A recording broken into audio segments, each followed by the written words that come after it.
earlier, you know, he's saying that he's pushing for, and a lot of other infantrymen are pushing towards going to all M27s across the board. Yeah, I don't know. I mean, like, I personally, I feel like we could get better value out of just going to Block 2s. I don't really understand the whole M27 thing, to be completely and totally honest. I don't really see what that gun brings to the table over the Block 2. It's piston. Yeah. See,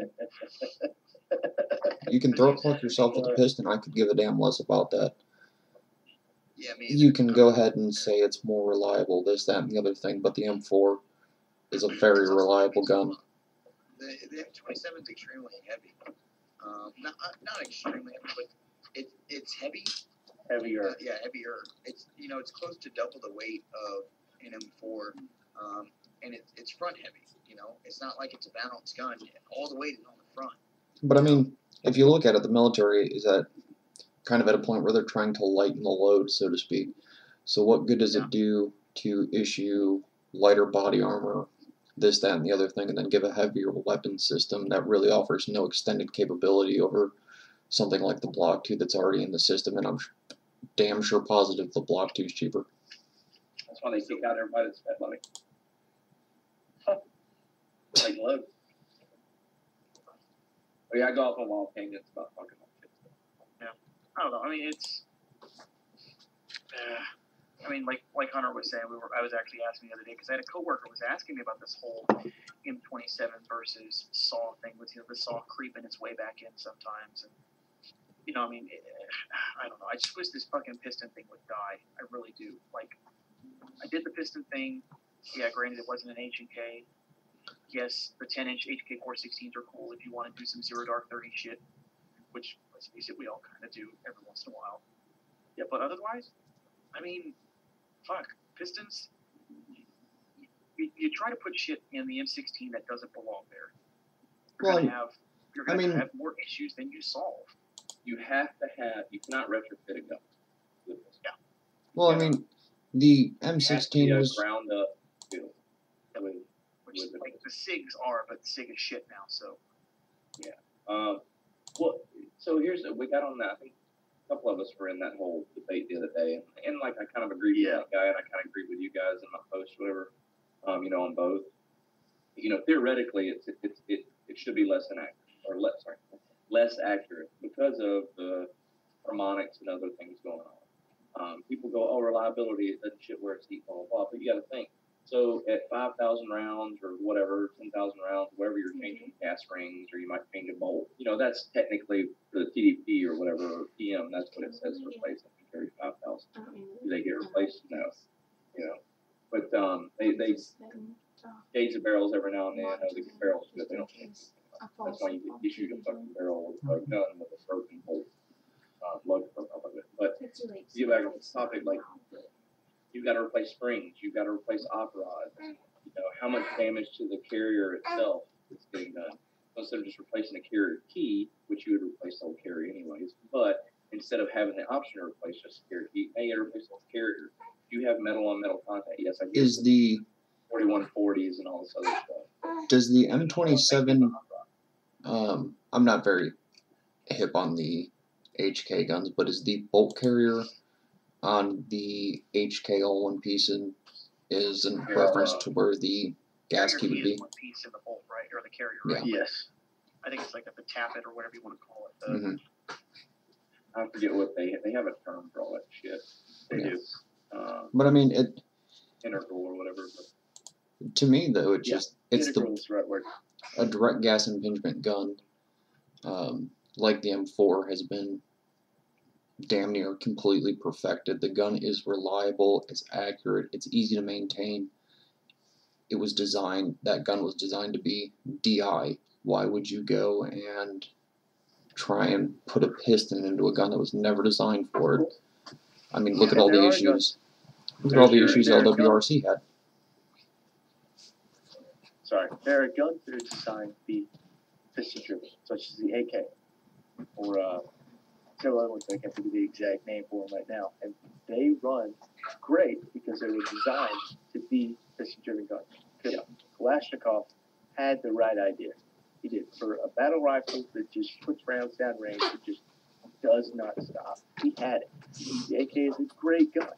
And it's not as accurate as direct impingement, like, or let's say like an AR-15. It's not as accurate as an AR-15 because it was not designed to be as accurate as an AR-15. It was designed to shoot a bunch of rounds at the enemy and put them down. And that's what it was for.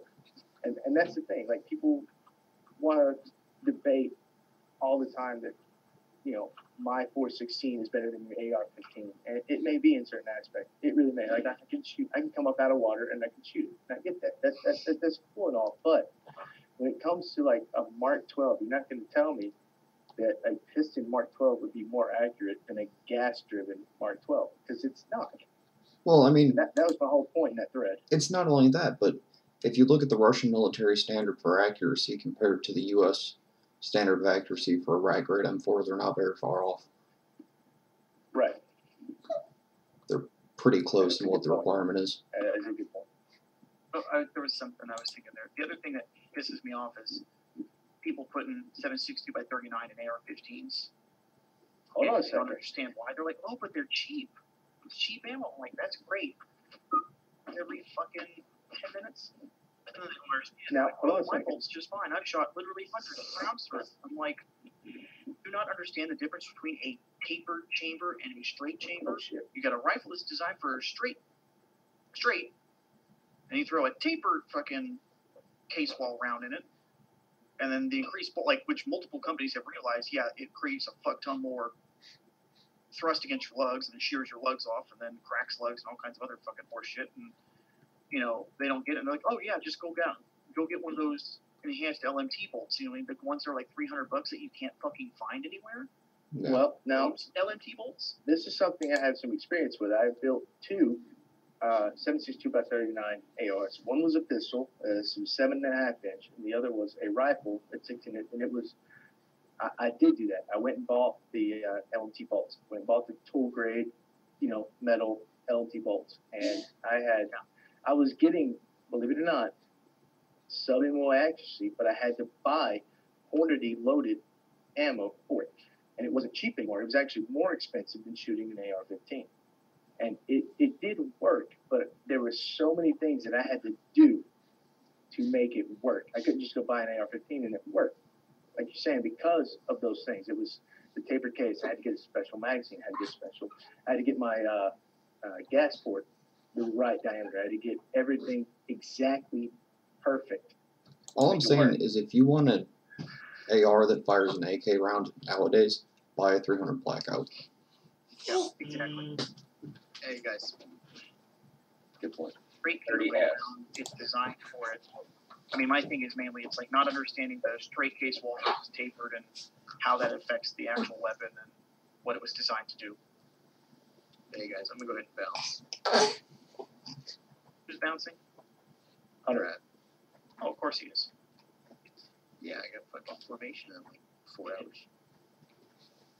Yeah, oh, that's just something that really annoys the shit out of me. Is and to an extent, I understand. Isn't Grendel based off of the by 39 like case or the brass? Yes. Well, Yes. it uses the same bolt. Yes. It's a parent Yeah. case, if I'm not mistaken. The by 39 is parent case. That's why you build a 30S. A what? You know what a 30S is? No. The 30 Grendel. Really? Which would you be like, well, it's 7.62, that's pretty nice. It's actually not. 30 Action Shooting Sports, or 30S, is pretty much developed by like some 3-gunners / the AMU. We've got like 400,000 rounds of it from Hornady in our bunker. Now, Scott, It was developed because they were starting to shoot 300 Blackout and they were having a bunch of issues. I've got like 2 cases of fucking Tragitech high-end quality brand ammo that won't even function in a fucking 300 Blackout. So they developed other rounds that had higher velocity and stuff. Because obviously the rental case is bigger than a 52 case. They could shoot the 30 cal bullet farther out for the 300, 400 yard stages, and it was eligible for heavy metal. So, you know, guys are shooting AR-10s. Now these guys are shooting AR-15s with 30 cal bullets and attaining the ballistics that were needed to shoot plates at 3.0. Well, okay. Now, Here's- this is going to be a random thing, but Scott, have you ever heard of the 358 Yeti? Yes. I think I want to build one. Now, here's my See, question. That, Sorry, go ahead, Si.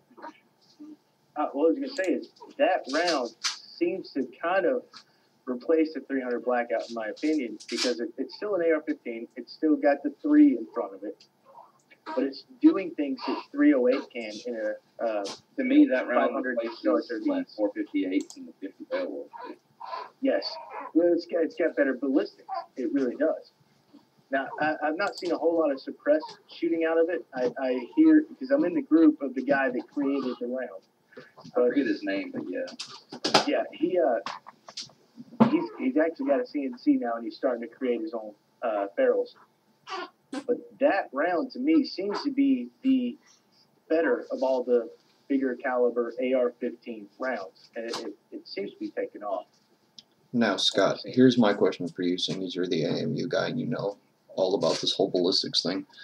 Where do you stand on the military's use of 5.56 or potentially going to another caliber? Because from everything I can gather, something like the 6.5 Grendel, maybe not the 6.5 Grendel, but something similar would make for a suitable replacement. Well, I don't have extensive knowledge for like the Grendels and things like that. Like I have a knowledge base that's pretty broad, but there's a lot of different things that I honestly couldn't tell you. I could sit here and say, well, ballistically, this caliber is great. Will it feed? Will it chamber? Is the gun reliable with that ammunition?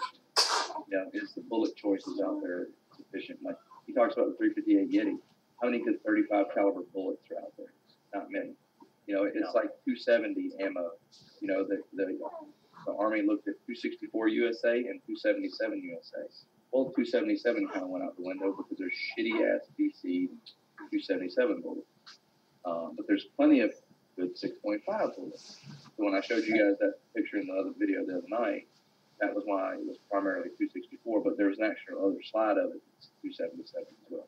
There's a lot more things into it, you know, shoulder angles of feeding. You know, why can't I build a 6-dasher fucking AR-10, but I can get a 260 to feed time? Well, the shoulder angle goes from this to this, you know, little thing. So there's a lot more things out there than people realize than just ballistics on paper. You know, 6.5 Grendel, from my experience, they're accurate. They have good ballistics. I'm not going to say they'd beat a 308 to 1,000 because that's fucking bullshit. Yeah, if I'm shooting 120 grain, fucking 308. But they do bridge a gap between that specific, and a couple of the 6.8 as well. They bridge a gap between 5.56 and 308. They keep the load lighter and things like that. But from what I have seen in my limited exposure, is they do still have issues as far as like I said, feeding and being reliable, chambering and things like that. But again, that system and those magazines and everything else was designed around, like you said earlier, the AR-15 and the 223-5.56. Could it be built from the ground up in another scenario? Could you build like a SCAR type weapon that runs 6.5 Grendel flawlessly? Yeah, you can do it anyway. I mean, could you build mags that run it perfectly? Yeah, I mean, that's why they use different mags already. So there's a lot more that go into it. I shoot 5.56 literally every day, you know, or 4 days a week, you know, at work. I'm a fan of it. There's more potential out there than what people realize. Maybe that's me saying, well, you need to be more accurate in your employment of that weapon versus just spray and pray. And those rounds will do just fine. Well, I mean, that's why I'm a big proponent of Mark 262, because it brings more to the table than something like M855 does. Well, so here's the caveat, or the devil's advocate to that. If you had the accuracy and the range of 855 that you do with 262, the projectile itself in 855 would do exponentially better than a 77 grain CRS, you know, SMK, because of the design of the bullet. It's not a hollow point. It's open tip. It looks like a hollow point, but it's not. I mean, that's how they get around the whole. Yeah, it's an open tip. Yeah, but it's open tip match, whatever. But I mean, I put it on flesh. I can tell you. I'm not saying human flesh, but I mean, I put it on animals and stuff like that. It doesn't fucking do shit. It goes through it. If you don't make a fucking head shot or a heart shot or a lung shot, they're just gonna fucking look at you and wear them run. And it's not any different. You know, we're talking about more dense animals than a human. So if it's not doing anything to them, you know it's not doing anything to you. Whereas, you know, the 55s and even the 62 with the penetrator, that bitch comes apart in a fucking body, whether it be an animal or a human. If I'm not mistaken, it's meant to yaw, correct? I don't know if it's, you see a lot of that stuff written about and people saying it. I don't know if it's meant to. I think it's a happy accident. It happens to. Okay. You know, a lot. I won't say not all the time, but you know, a lot. It does happen to pitch and tear up and tumble through the body. It's not tumbling. You know, people take that as it's tumbling through the air as it gets to no. No. Okay. So it's not that it was designed to. It just kind of happens. Yeah, because of the way that the penetrator and the jacket separates and everything, you get some shit that just destroys it. It's like shooting a damn animal with a ballistic tip. Winchester, you know, shit's gonna just come apart and separate everywhere. I mean, I've used the breadth of my experiences with M855, but I do have time with 77s. I like the accuracy advantage of the 77. I like that it will go a little bit further, a little more accurately, but the M855 does do the job, and it's not bad at it. So, my first flesh experience with Mark 262 was a deer, and the first shot I took at her was like 160, 170 yards, and shooting suppressed, and we was on a peach orchard or whatever, shooting some damage tags, so we actually signed out some import carbines, or import A1s actually suppressed, and we picked them up. I got a fully automatic suppressed with night vision. And I shoot this deer, placed a good shot on her, had a good dope, had a good zero, whatever. And she didn't even know where the shot was from. She run about, 40, 50 yards. And then I thought she fell, but she just kind of bedded down, actually. Mm-hmm. And we were shooting, we had damage tags for like 22 deer or whatever. So that was the first one we shot. And then a couple more come out. We shoot a couple more. We wait an hour, more come out throughout the night. And, we kept kind of keeping an eye on where some of them were. My buddy scans over and goes, she's standing up.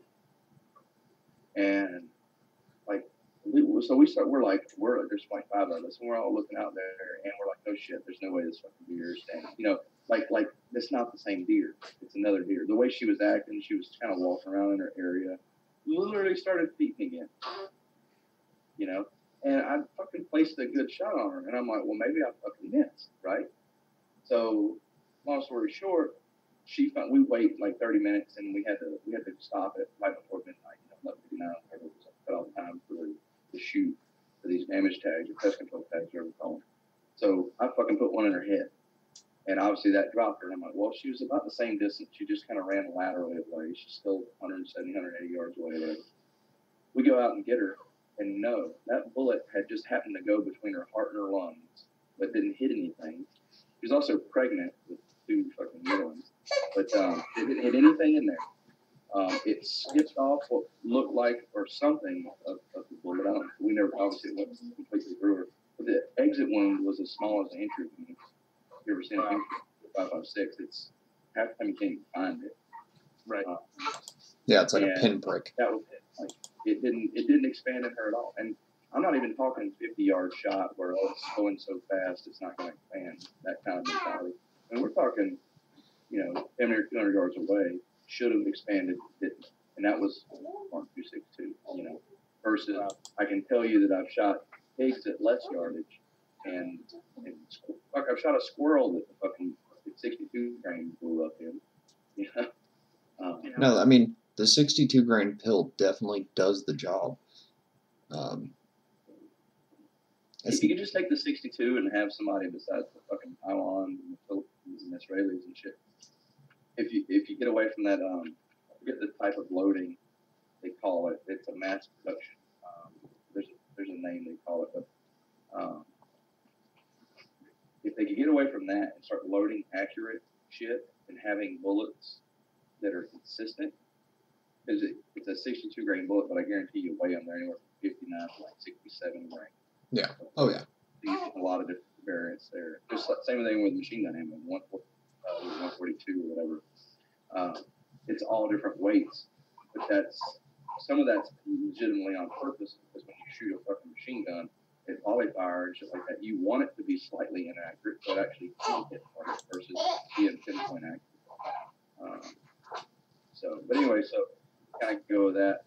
They could make the 62 grain be a lot more effective just by making a better powder charge, using a primer that's more consistent, and so on and so forth. Just increase its accuracy, weigh the bullets or make the bullets better. But then you're not going to have a 9 cents a round or whatever the fucking military pays for ammo.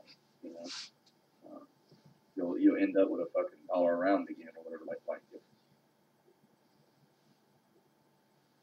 Some Mexicans gotta make it, right? Isn't that what they're gonna say? No. I don't know. Good point. I wish we could just have a 70, 77, 75 grain ball round. Like, why can't we just go to a heavier ball round? You said something about that the other night, and that Just like a 70 or 75 or 77 grain.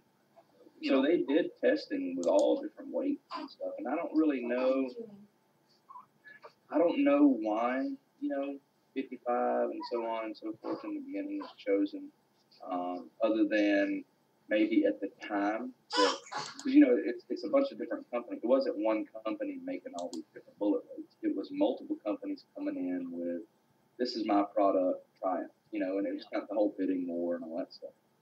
Maybe those 60 plus, 70 plus grain bullets were too much, or they didn't they didn't fragment like they wanted. Maybe they had ballistics like they wanted, but they didn't fragment, and so on and so forth. Yeah. Or they started with a 1 in 14 and 1 in 15s and 1 in 12s and all these other barrels that they were testing when they were initially coming out with it, and they wouldn't shoot them.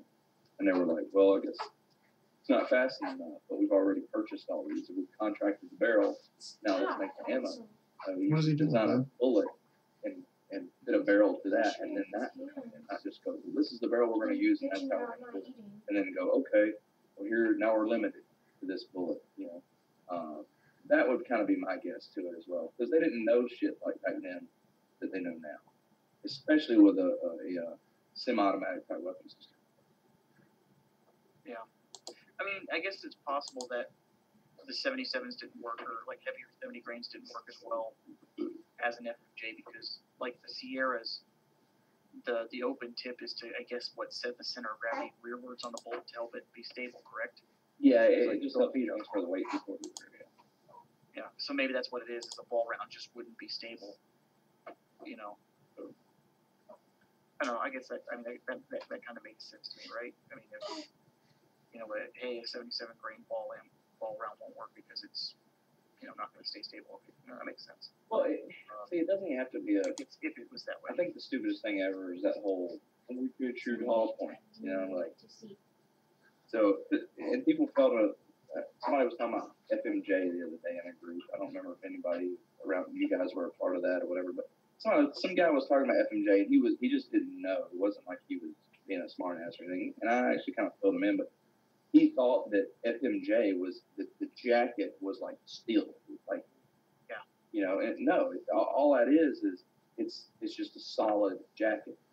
There's no perforation, or anything in the tip of it, like an open tip or anything. And he legitimately thought that because he was like, well, FMJ, it burns out barrels. It does this because it's made out of steel. I'm like, no, it's still copper jacket. What happens is people, I think he got confused about the bimetal stuff that is in the steel cased ammo. A lot of that steel case shit is in fact. Well, let's go ahead and look at that while I'm right here. I have a steel case round, right? Yeah. That looks like copper, correct? It looks like a full metal jacket, but stick to a magnet. So that's where a lot of people get that issue from, is if that round sticks to a magnet, it must be steel, right? Yeah. Right. And that's where the confusion comes from. They don't understand that it's not steel. It's You know, and but you can go into more like different companies, you know, the different bullet makers put a different amount of copper and whatever else, you know, bronze and tin and all these other things in their jackets and different and their primers, and you know, you can put the Federal and CCI primers or small rifle primers, and the cut thickness is the same, but a CCI primer itself is harder. You're like, well, they're the same thickness. They're both 27 thousandths or whatever thick. Well, that's because, you know, one's got more tin in it than the other and stuff like that. And different things make it harder. Same with a jacket, you know. Yeah, it's a copper jacket, but they are bimetal. You know, copper's not, you know, the only fucking Yeah, they're not metal using. or whatever that's in They're that not jacket. using pure copper. Right. Yeah. So. Like, I mean, and you've got the Barnes bullets that are like the all copper TSX, TTSX, shit like that. Like, if anything, why not go to like an enhanced version of the Barnes 62 TSX or something, you know? Yeah, but it's, you know, and again, that all would come down to money. I mean, look at the cost of the solid copper bullet. Yeah. You know, hell, look at Werner Tool right now that's making these 30 and 338, 37 caliber bullets. Bolt guns, you know, they're solid copper, like machine bullets. They're like $2 a piece for a projectile. You know, and they're mass produced. That's not even the like Swiss machine made CNC 375 fucking bullet. They're like $550 a projectile. Yeah, I know. A lot of it does come down to cost. I just wish we could go to a more cool ball round so that it would be cheaper and more available. Like Yeah. too far. It's just as accurate. The sauce, the Mark 318 sauce ammo that the Marine Corps picked up is, I won't say leaps and bounds, but it is, you know, it's so much better than anything else that military-wise other than the 7.62. But on target, it's better than the 7.62. It's more accurate than 8.55 and A1. It doesn't have the issues that A1 has. No one was getting sued over it. You know, it's not burning out barrels. The overpressure's not crazy. All this other stuff. And it's a barrier blind round. And it's not RUAG fucking Swiss P whatever barrier round proficient, but it's pretty fucking good on through glass and things like that. Isn't that the point of impact shift through an angled 30-degree windshield or whatever the degree is minimal, you know. Whereas there's a company out there that all they do is they flatten the fucking front of the round and you shoot through glass, you shoot through a car windshield and you might have a half minute deviation. Isn't that the 3 feet maximum from the back of the seat, the front seat headrest to the fucking window? Isn't the SOST the all copper bullet? What's that? Isn't SOST like all copper or something to that effect? No, it's I don't remember what all is in. It's a bonded bullet, but it's Okay. not like a solid copper or whatever like that. Why did I think it was a bonded Barnes or like an all copper Barnes? I was under the. I could have swore it was an all copper or some goofy bullet like that. Yeah, and when you say all copper, 62 gram goofy bullet, I think Barnes. Yeah. 62 TSX, which I've heard some folks basically say that, you know, the Barnes TSX 62 grain is how to build like 4 bands 318. It's decently barrier blind and, you know, pretty effective. But, you know, I could be wrong. Yeah, I've not really heard anything bad about it. I don't know. I just I can get I would love it if something was more common, just so I can get it for fucking 30 cents a round instead of 60. Then again, who can complain about 60 cents a round? I know it's like a 3-part bullet or something. It's brass, copper, and I'm pretty sure it's lead. It's got. You know, I'm trying to Google now, and I can't really find anything more. I mean, if you want it barrier blind, it's going to have some retained weight and oomph to, you know, punch through. Yes. So RUAG builds a bullet. I don't know if you know who RUAG is. You know who Norma is, then Yeah. RUAG makes Norma. But they make in their Swiss P ammunition and stuff, they make a bullet, and I think it's brass, or has a brass like backer that's bonded to like a lead core and jacketed or whatever, like a bonded jacket or whatever. But the brass is what I think officially remains on target through the barriers and whatnot, or uses as like almost like a shape charge behind the fucking lead to kind of push it through everything. That's pretty neat. But I've actually, I think I've got some pictures on my yeah, I got to witness and be a part of some testing and shit like that. Okay, I'm going to go off topic just for a second because I'm curious. How many of you guys know who Underwood Ammo is? I do. Underwood? Underwood, yeah. Do you know who Iraq Veterans 8? Yeah, that guy. He gets a lot of, I'm going to assume, free ammo from Underwood. And they have stuff that are solid brass penetrator rounds that are meant to go through a windshield without changing point impact or whatever it is. They have several different specialty rounds made out of solid brass. And I just wondered if, honestly, I was really hoping that Scott would know what it was and maybe it shot some so I got some specific questions. But, I never heard of it. There's so many people out there that make. I mean, I know a guy that works on Fort Benning who's not anybody special that makes his own fucking bullets. Like, and I'm not talking about copper jacketed, like match grade bullets. But he makes pretty much for himself and a few other people. I mean, you can get some equipment and stuff to do it. So just if you would, I don't know. That's what I'm looking for. Anyway, if you guys get a chance to look at some of these Underwood loads, just so I can have more perspective than my own YouTube watching, board at the security guard safe thing. Rod? So that's Ruag. Ruag? Oh, okay. Swiss ammunition. So this is a 2 1/4 inch thick piece of plate that we shot with a 50, and we shot it with like normal M2 penetrator and stuff like that. And we shot it with their ammunition, so it's a bonded bullet that damn near goes through. That's that one and that one, I think. There's 2 or 3 holes in here that go slam through. I can't remember that we ended up shooting, and those were AP rounds, U.S. government AP. The other ones were bonded bullets made by Ruag. Then they shot another plate as well that showed just standard M2 ball 50 cal, and it barely went in. Just to kind of show these aren't AP rounds, but they can perform the duty damn near. That's like one sticking through right here. So, how far away were those shot? It still looks like that. Yeah, there you go. So that's an AP round going slam through, and that's their bullet almost going through, and it's not even a penetrator or anything in it. How far was that shot? We shot some at 100, and we shot some at 300. It's a couple years ago. Okay. I don't think any shot was taken more than 300 on some of for this testing. And it was a 223. No. Yeah, 223, 308, 338, or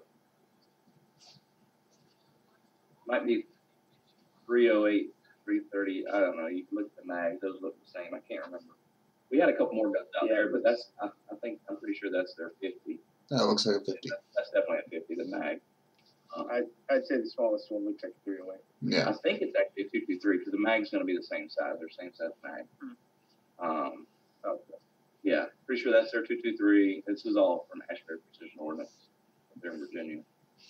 So this is Hornady Tap, right? The ash round goes to 1/2 inch Ashbury. And then Ruag, their AP round went slam through a 1/2 inch piece of steel, and tap hitting. Let's see. Oh, so point of aim was actually the bottom left corner of that square. I don't know if you guys do, but I know a lot of people that they don't aim center. They'll aim at a sharp object because the eye is attracted to sharp object. Yeah. So the point of aim, and this was a windshield. They said what car it came out of, and they actually angled it at the same degree that car has of a windshield. It was like a Grand Prix or something, a fairly common car. Point of aim at 100 yards was point of impact, and that's 223. No, that was 308. And that's their blind bullet, bonded, all this stuff. Now it's a specific bullet. I didn't get any pictures of it. Some stuff we weren't allowed to take pictures of, obviously. But it was pretty cool. I know I can pull it up. But Ruag Ammo Tech is them. And if you've ever heard of Prime Ammunition, it's starting to make like 653 and 308 and all that stuff. So Ruag owns Norma, and Norma makes Prime. So it's all pretty good stuff. And they're a really good ammunition manufacturer, actually. Yeah, it's kind of like to hear about Norma. Yeah, and Ruag owns all that stuff. And they do like aviation stuff, space stuff. It's not just ammo. They're like the fucking Lockheed or General Dynamics or whatever. They got a hand in everything. Yeah, I guess it would be like General Dynamics. General Dynamics makes brass, ammunition brass. Yeah, and like Northrop Grumman does boat shit too.